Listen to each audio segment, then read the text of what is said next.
Hi, Brian Thomas with Top 10 Reviews. Here I have the Edifier iF500 iPod docking station. Let's open it up and see what we've got. Packaging feels nice. This looks to be just a quick start guide or something. Nice remote control. Some cables, batteries. I assume for the remote control, but you never can be too sure. Power cord.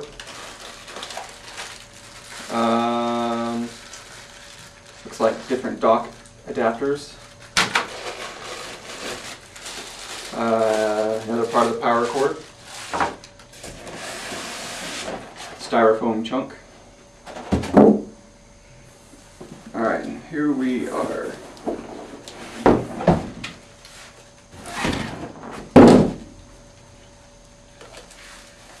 It apparently comes tied in a little knot.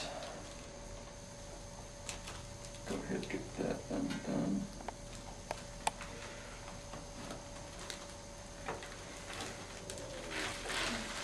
And inside we have the sound dock itself. iPod goes in here, or iPhone. Looks to be pretty nice, have a nice glossy back to it. Looks pretty nice. We'll put it through its paces, give it a full review, and check back later. We'll have that for you. I'm Brian Thomas with Top 10 Reviews. We do the research so you don't have to.